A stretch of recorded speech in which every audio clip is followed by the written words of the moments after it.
이 시간 우리에게 주시는 하나님의 말씀은 고린도전서 15장 35절에서 38절 말씀입니다.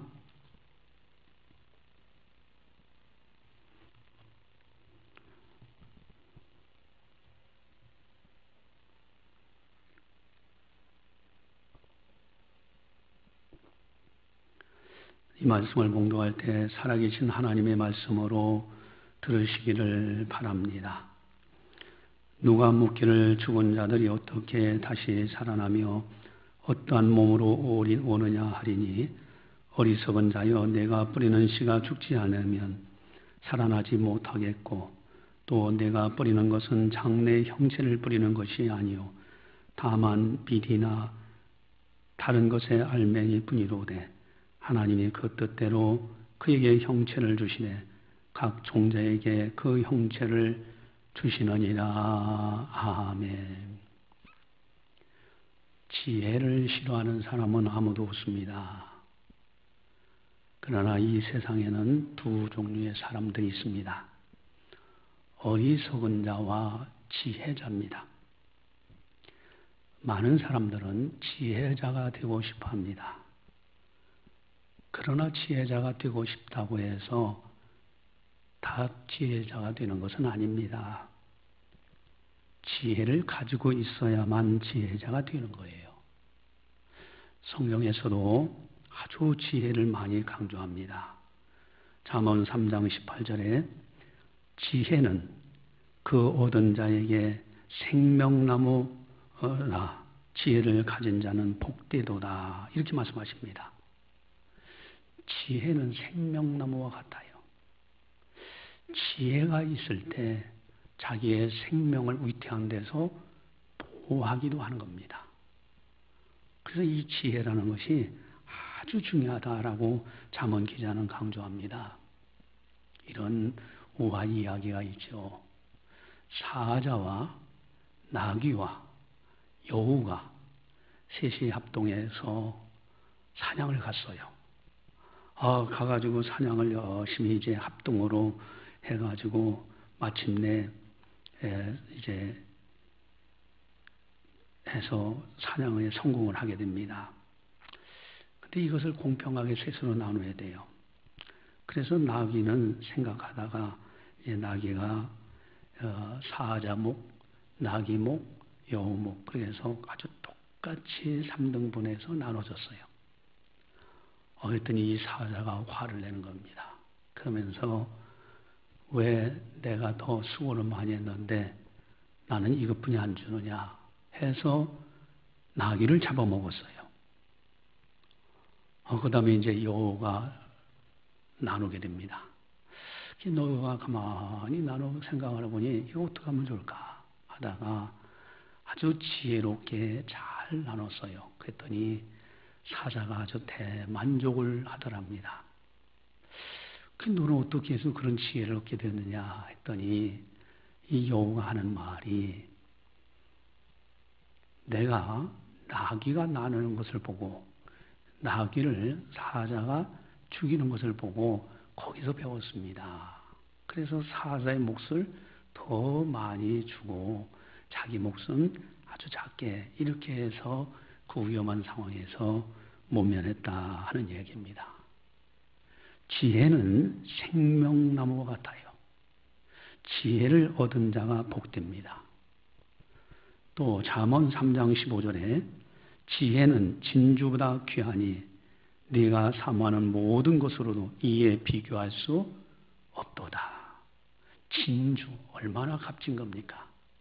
그것보다도 더 귀한 것 그거 사모하는 것보다도 그 진주를 얻는 것보다도 더 사모할 것이 바로 지혜라는 것입니다.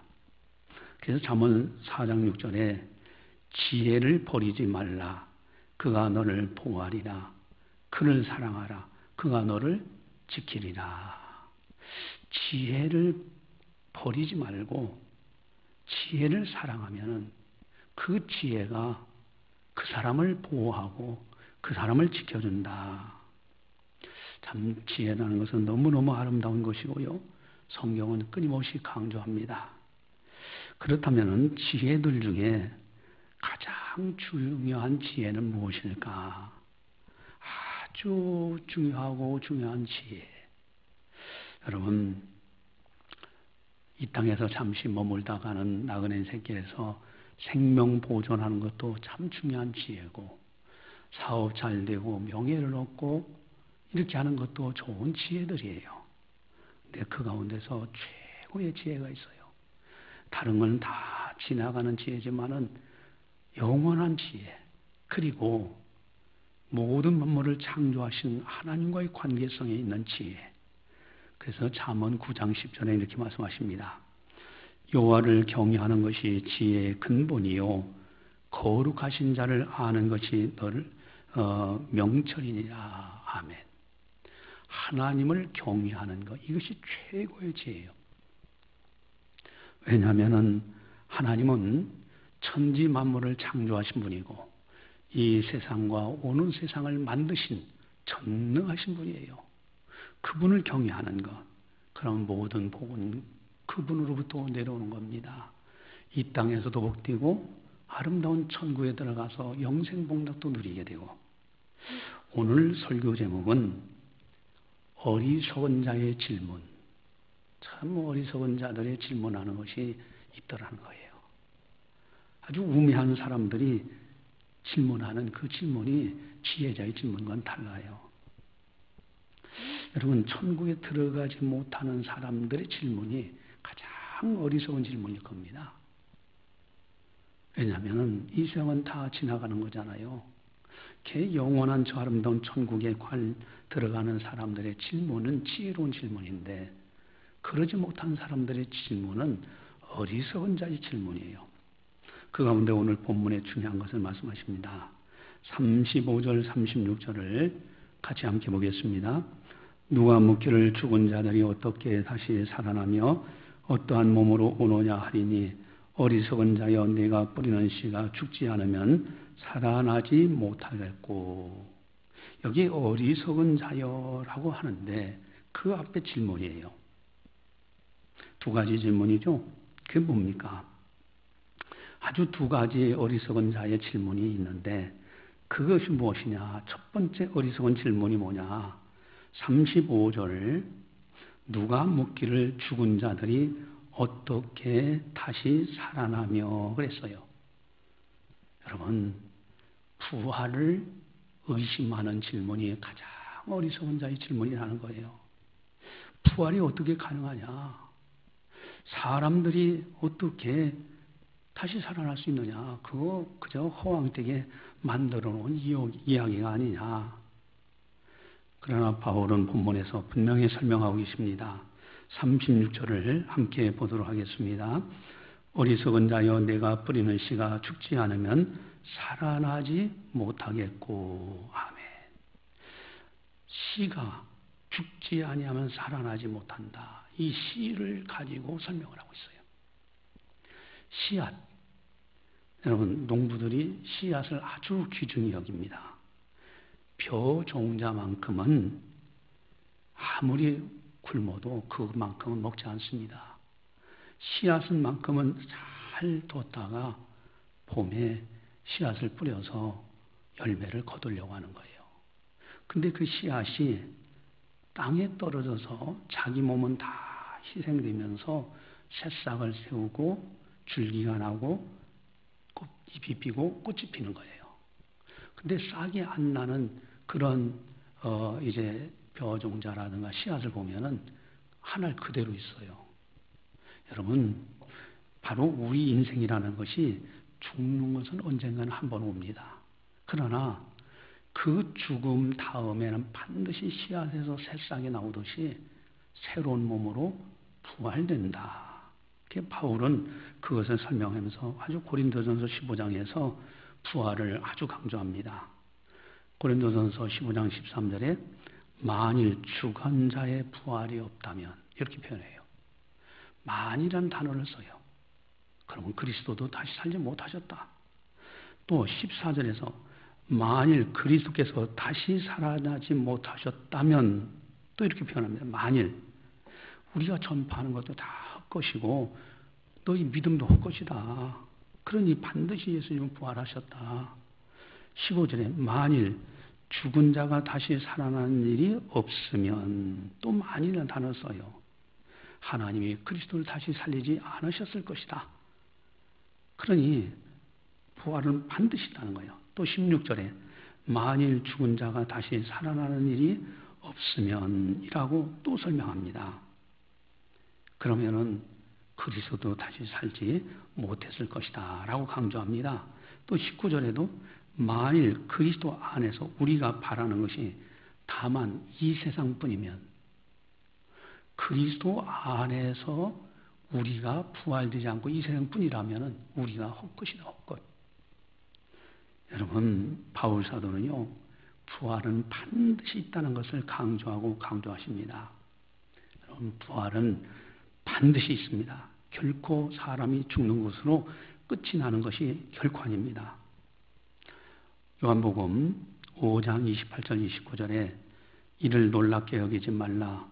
무덤 속에 있는 자가 다 그의 음성을 들을 때가 오나니 선한 일을 행한 자는 생명의 부활로, 악한 일을 행한 자는 심판의 부활로 나오리라. 그러셨어요. 모든 사람이 죽는 것으로 끝이 나는 게 아닙니다. 반드시 부활이 있어요. 생명의 부활을 하는 우리들, 심판의 부활을 하는 저 세상 사람들. 만약에 죽는 것으로 끝이 난다면 인생은 어떻게 되겠습니까? 선을 위하여 굳이 일할 필요가 뭐가 있겠어요? 또 뿐만 아니라 악이 성행하고 약육강식이 일어날 겁니다. 강한 자가 약한 자를 업신여겨 죽일 거예요. 여러분, 인사체험이라는 용어가 있는데 1970년도 미국 정신과 의사인 레이먼드 무디가 만든 용어입니다.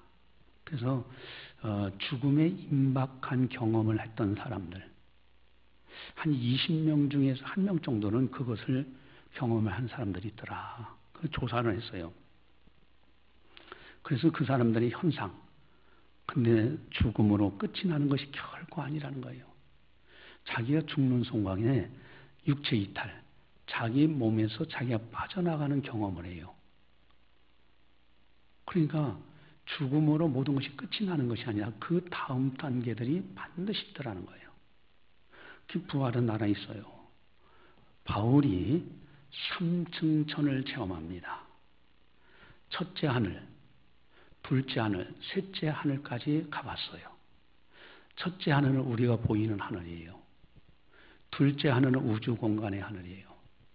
셋째 하늘은 하나님이 계신 저 아름다운 천국입니다. 그래서 그 나라를 가보고서는 너무너무 감격합니다. 인간의 언어로 가히 형용할 수 없는 아름다운 나라라고 그렇게 고백을 하고 있어요. 여러분, 부활의 나라, 천국은 반드시 있습니다. 지옥도 있어요. 우리는 부활, 생명의 부활에서 천국 가야 됩니다. 두 번째, 어리석은 자들의 질문이 있어요. 그건 35절에 보니까 누가 묻기를 죽은 자들이 어떻게 다시 살아나며 어떠한 몸으로 오느냐 하리니, 부활한 다음의 몸의 상태, 이것을 모르는 거예요. 그게 어떤 몸으로 오겠느냐, 그냥 부활이 없다 이러면서 이 세상에서 즐기고 먹고 마시자. 여러분, 바울은 오늘 본문에서 설명하고 계십니다. 7절에서 38절 함께 보도록 하겠습니다. 37절, 또 내가 뿌리는 것은 장래의 형체를 뿌리는 것이 아니요 다만 밀이나 다른 것의 알맹이 뿐이로되 하나님이 그 뜻대로 그에게 형체를 주시되 각 종자에게 그 형체를 주시느니라. 아멘. 지금 씨앗을 뿌려보면은 밀이라는 조만한 씨앗이에요. 근데 그거에서 그 밀이라든가 이런 씨앗이 죽고 새 생명이 탄생됐을 때는 줄기가 나오고 꽃이 피고 쭉쭉 뻗어나가죠.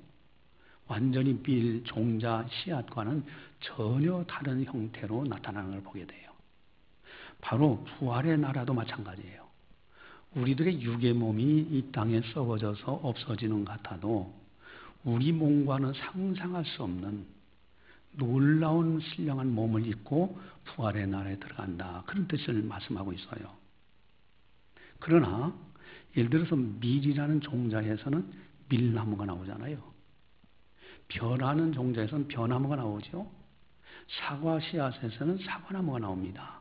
그 개성은 그대로 나타나되 다른 씨앗과 완전히 다른 형태의 모습이 나타나는 거예요.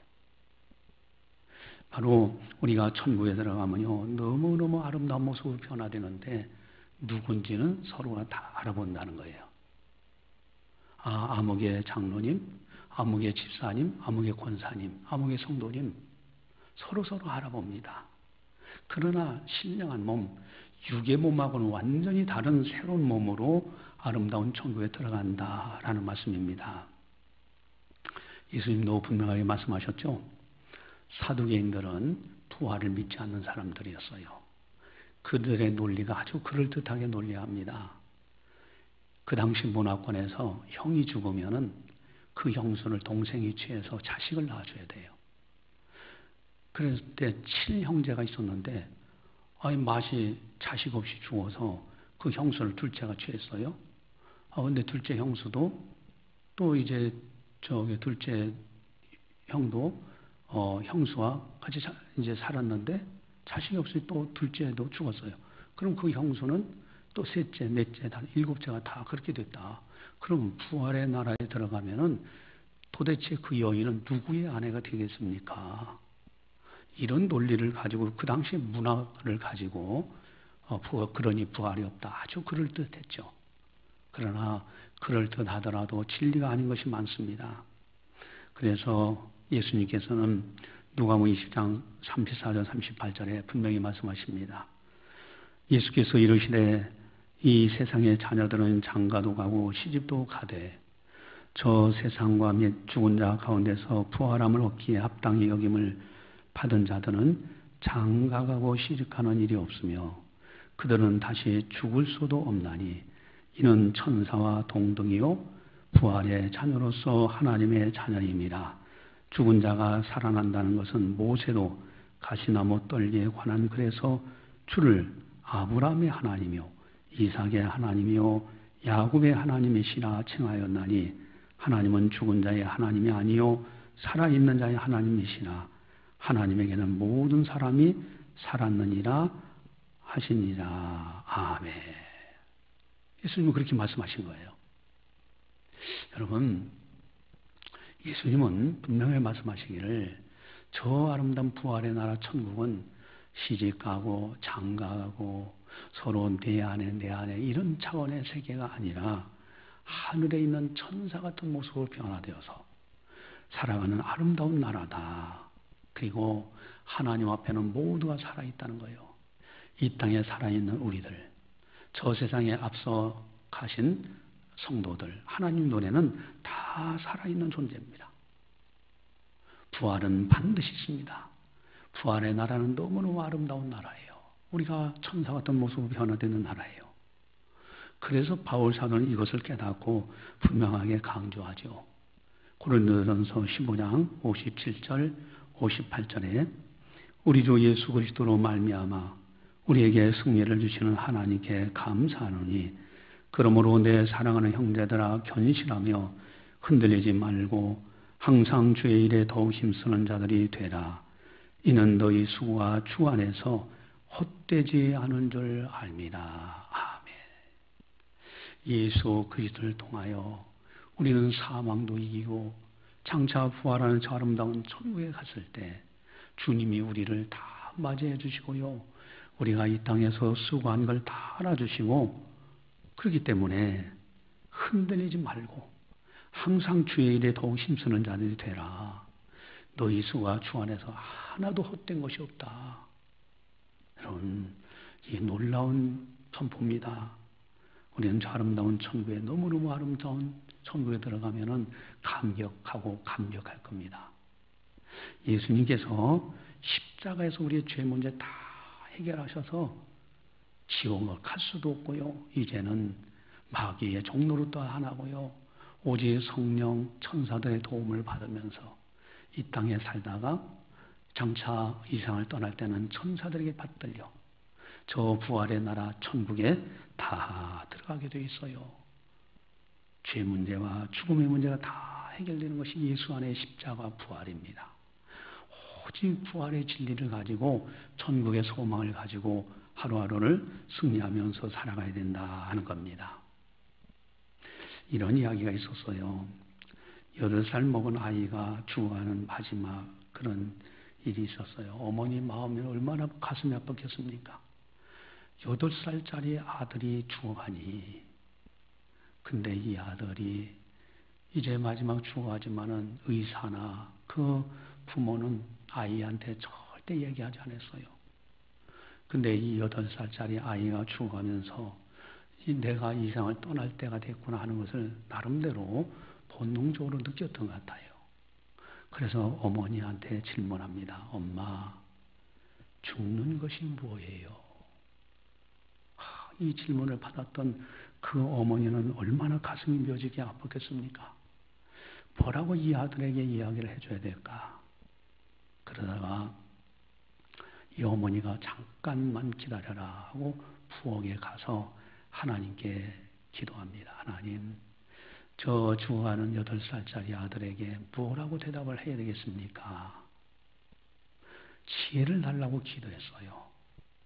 그랬더니 그 아이가 어렸을 때에 텔레비전을 보다가 잠이 들면 아빠가 불끈 안고 침대에 갖다 눕히는 그런 일이 여러 번 있었어요.